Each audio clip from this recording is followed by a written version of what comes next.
So I'll talk to her. What I actually brought them downstairs. For what? They're the blueprints for those. Yeah, you know what? Let's go to my office and. Cool. Nice. Make sure you highlight that.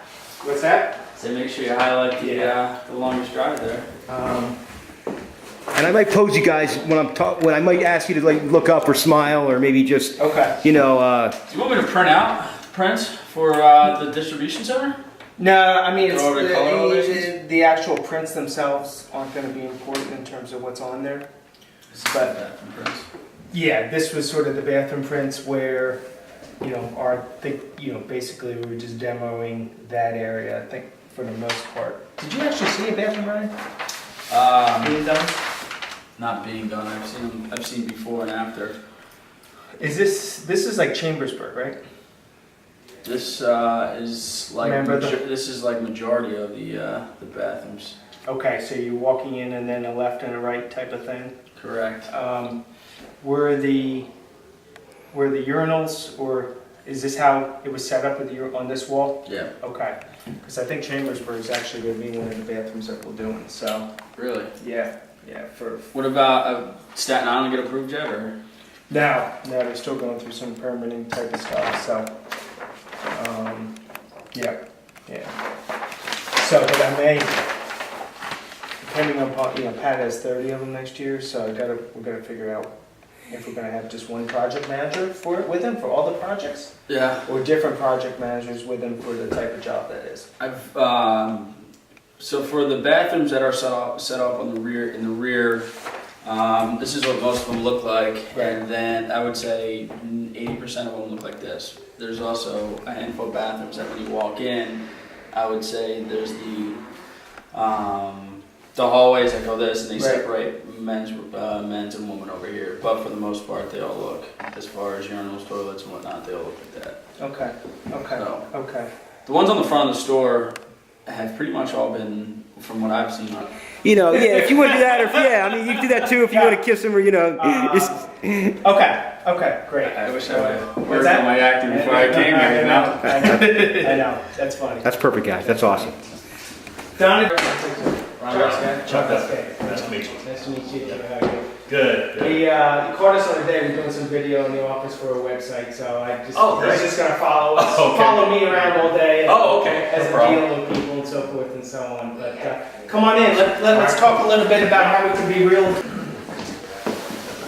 How was your trip in? Not bad.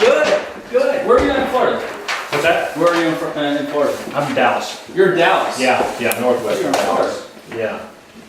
But if we're not going to really assess the entire building and say, you know what, we have some moisture issues here, or we have this here that's going to affect the longevity or the useful life of a paint job, what real service are we giving to this customer? So we've started really sort of looking to obtain that useful life for that coating. Coatings have come a long way in the last couple of decades, but there's still some issues out there that will affect any coating, and you know how coatings get blamed, or contractors get blamed when you have a substrate failure. That we've seen some buildings, Chuck. A lot of these things just flew up in the 90s, right? Mm-hmm. We couldn't get boxes up quick enough, and whether they're winter builds or this or that, we're seeing some systemic problems with these buildings that went up during that time period, and now we're being asked, with a $100,000 paint job to fix everything, and it's just not in the cards at some point. And so that, at least that's what we're running to in the field. You'd probably have a unique perspective as well in terms of what you're seeing. Well, it's interesting you say that because forward from Lowe's, where do we go from here? Sure. Right? So Sure. there's a lot of others out there that Asked me what I was up to. I said, Stowe's coming into the office tomorrow. And he said, who are you dealing with? I said, Chuck Duffin. I forgot your last name. I said, Chuck Duffin. He goes, oh, Chuck Duffin. So he said, and I told him about a Lowe's experience and the fact that in his opinion, and I know. In your defense, though, that's the first hiccup we've had out of 30, 35 stores that we've actually had. So compared to other manufacturers that we're using, I mean, that's fine. Yeah, but he's defending the. But I'm saying that he's such a soft. But no, you're as far as the mobile app that we're using, I mean, it's hands down the best one I've used. You know, the products, and for Lowe's, there's 10 approved. Yeah. Has the colors, everything that you need. You put in how many fives you need, put the PO number in, it's there in 3 Is that it? That's all you gotta do. I haven't used the app. No, but you saw it. It was I saw it, but I didn't. Well, demonstrated. I didn't. Yeah. down there. Was it? It was Yeah, demonstrated. I went through it at the meeting. I was- So- I was paying attention. Okay. I was there. I was right. So, but yeah, it's a very simple thing. It's just a link to a website. And the nice thing about that is, if you know anything about SAP, Sure. SAP is what Newtown Square, right up the street from us. it connects us. The knee jerk is to pressure wash it, remove any loose coating, and we're gonna cover it with an elastomeric. We're gonna cover it with elastomeric. And you know what, if you've been in the paint industry more than 10 years, it worries me. Because the default is, we're gonna throw thick coatings on it, we're gonna protect it. And actually, the customer sometimes wants that too. How thick is that? Is it 5.5 mils? And it's hard for me to say, well, actually, you don't want that many mils for it. But 5 years from now, 10 years from now, I think that the industry or the customer is going to realize that 5, 10, 20, 30, 50 mils of coating on these buildings are not allowing them to breathe correctly, trapping moisture itself as a function of it. So I'll let Chuck take over. It's very interactive, ask a ton of questions, and I plan to probably have this dialogue go to about 12 o'clock. All right? Okay. Sure. We can offer that to them. The product that you guys are using there is our Stow-Coat Acryl Plus. That is our highest polymer product. That product was developed about 20 years ago in Florida to be a deck coating on balcony decks in Florida. It used to be called what we call PCC, protective concrete coating.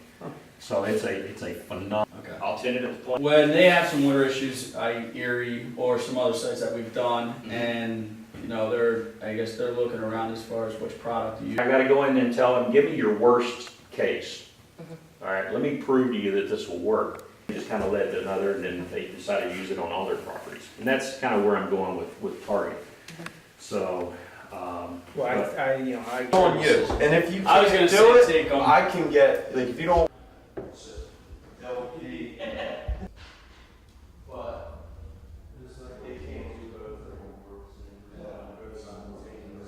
It's not that difficult, right? We're leaving that Friday night. They want to stay for 2 weeks Okay. consecutive right now. So when they came home Friday, I said, we'll figure out if we have some other work for you to do Monday. You ready? Okay. My name is Sandy Smith. I am controller of RGB Contracting, and in that realm, I take care of the finances, both payables and receivables. Why RGB Contracting, and I came to work for them 15 years ago. Ron portrays the values that I hold very high in my own life. Integrity, honor, respect are all standards that are held at a very high level in this company. I value that personally as an employee and just as a person. I can't think of anything else to say. That's perfect, actually. Stop. Was that? Interior and exterior, so it's a week of the front wall. Have you ever done an interior? Night work? Columns. Columns? It's like 49 of them, something like that. Yeah. But Monument sign. the monument sign, the monument sign's included in the scope. The light poles, the cabinets, which are typical canopies. Nothing with the garden center fence. This Just the tube orange. steel gets hand painted to white. Okay, I'd like you to tell me your name and what you do here, please. My name is Kurt Fletcher. I'm the Director of Operations here at RGB Contracting. As the Director of Operations, I oversee all the field production and the project managers, and I ensure that the quality standards of our clients are consistently met across all our projects every day. And with that, the scheduling, the crew schedules, and the product delivery schedules are met, and the quality standards are upheld. Talk about some of the projects you're working on here and the value that you add to the company. Some of the projects I'm working on, I personally manage the expense projects for our Home Depot account. With that, they're the smaller project types, sign installations, door replacement program across our region in the Northeast, from Virginia north through New York out west to Ohio. It's 8 states we service, 7 program types for Home Depot. So personally, I enjoy managing those. It's a lot of technical management. There's multiple software systems involved managing those projects, as well as the front of the house work, coordinating the production, the crew schedules, the product applications, and so on. The equipment, movement, trucks, resources allocation. That's stuff that I personally enjoy because it blends technical with the field side of the business, and that keeps me busy. How I add value to the company is I don't know how I add value. Why am I here? I think that I'm able to effectively manage the manager's schedules and balance their workloads as well as my own, and oversee the production aspect of our business with a sight and with our future production schedule in mind. And I think I'm able to do that pretty effectively, and that's how I'm most valuable to this company. Getting new crews out there, and I behind us. haven't dedicated one of those yet. And then it's sort of where a lot of our products are stored, and for different pick up the product, and then we'll basically go from there. So almost construction stuff on this wall, and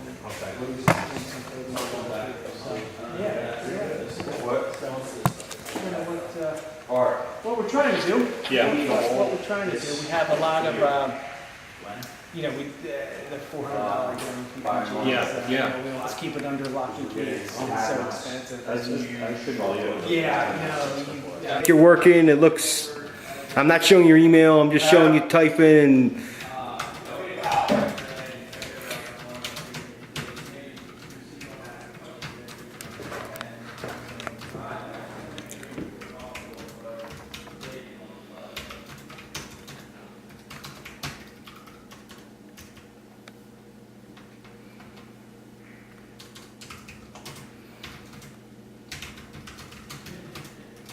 We've been under the auspices of RJB since 1992.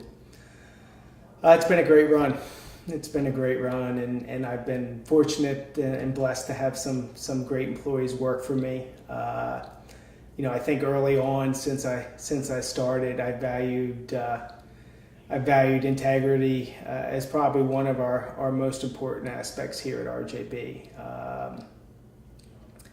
Integrity for me, it's sort of black or white. Either you have it or you don't. And for me, and what I try to instill in everyone who works here at RJB is every single thing you do, whether the customer sees it or not, you need to live to your internal values. And we work very hard. We do lots of great projects for lots of very successful companies across the country. And I just feel like we consistently have a sense of honesty, integrity that further builds a lot of trust with our clients. And a lot of our clients have been with us for 10 to 15 to 18 years. And once you build that trust, you have to continue to earn it. You know, I'm a big proponent of you're only as good as your last job. So I certainly don't take it for granted. But I mean, I love coming to work every day, and I love working with our clients because, you know, we sort of face the same challenges together, and running them through different aspects of a construction job and giving them the confidence to go onto a job and say, you know what, I've learned this before, I've done this before. And we have a lot of great employees and a lot of great subcontractors, and I consistently see that the more time that we spend training them and doing it the RJB way, the better off that we are in the field. And you know, again, time and time again, that investment that we put in that particular subcontractor or employee from day one seems to pay off year after year after year. So, you know, I'm going to continue to spend money on training and continue to develop our training programs. But with that,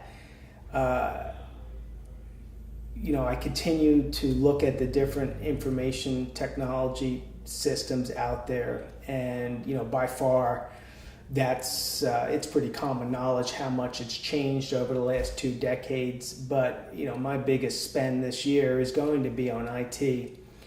And ultimately, you know, for me, IT is the backbone of all of our values, so to speak. It's how we can deliver on our values in a seamless way. The construction company of tomorrow is going to be extremely transparent. And sort of what I mean by that is the technician in the field will have, and currently has an app on their phone in which they're able to take pictures, enter job information, enter job status reports, and basically give you a snapshot of any particular job site that we're working on in any particular time.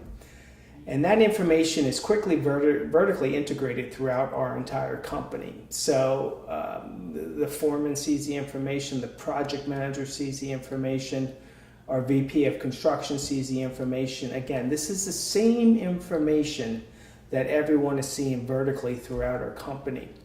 It's real time, and it is accurate, and enables us, again, to manage and collaborate with exactly what's going on in the job. And with that vertical sort of transmission of that information, what I then do is just flip it around and allow the customer to see the same information. So it gives a great amount of transparency to even the guy or the gal working on the job. The customer, in essence, has a pretty good view in terms of exactly what's being done on their job site, exactly how it's getting done. And quite frankly, again, years ago in the early 90s, you know, we sort of looked at 3 different attributes of a construction company, and it was price, speed, and quality. And the decision maker maybe 10 to 15 years ago used to say to me, well, Ron, if you have 2 of the 3, you're in pretty good shape. Again, price, speed, and quality. It's changed now to where you need 3 of the 3, all 3 of them. And we're constantly looking at those 3 general types of attributes. And, you know, I go back to that backbone of our software and that transparency. And, you know, just on a recent job where we pulled it apart, we realized that there's about 420 different sort of small tasks associated with a store remodel. And with those 420 tasks, We worked very hard in eliminating, in some cases, only 5 minutes from a task. But there were some cases where we could eliminate 4 to 5 hours from a task. There were some situations where we could combine tasks. And we're just constantly looking at the way we do things, our processes, eliminating those small errors. We still make little tiny errors, but those things tend to add up. And by actually looking at those different tasks and reducing the amount of errors and becoming more efficient on the job site, again, yes, we were able to do a job in less time than we were a year ago. And some of my customers may think, well, geez, you're not spending as much time on the job. Actually, the quality's better, even though we've done it a little bit quicker. When you have employees that are incredibly efficient, it motivates them to stay efficient. And when you have processes where they're not quite working correctly and you have to sort of redo something, quite frankly, it's not as good, the final product, as if it were done efficiently and correctly the first time. And again, those little types of processes, which are in the hundreds in a lot of these jobs, by having this software system and really being able to, on a daily basis, look at what goes on at a job, we're able to get some of our managers in there. And back when we first started the company, it was me and 2 foremen and 4 painters. And we started as a painting company in 1992. And to this day, I still learn a lot from the job sites. Oftentimes, I'm not sort of the typical corporate guy where I sit in the big fancy office all day. 2 of the 5 days, you'll typically find me on the job site. I learn so much from the job site. First of all, I like to talk to my employees, see what processes they're doing differently or what new things they're trying, to see how the job's going. But also talk to my customer. A lot of times when we work in a facility, our customer is certainly at the headquarters of the company that we're working for. But when we go into these retail facilities, it's typically the store managers, it's their house.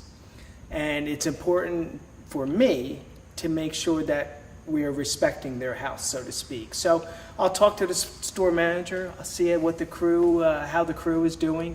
I'll talk to the actual crew themselves and see if there's anything we can do internally to make their job a little bit easier. So I love the job site. I love, again, visiting the different crews and the different customers that we have out there. And we're using a lot of different coatings and integrity, or that honesty, so to speak, in every single process that we have here at RJB is very, very important to me.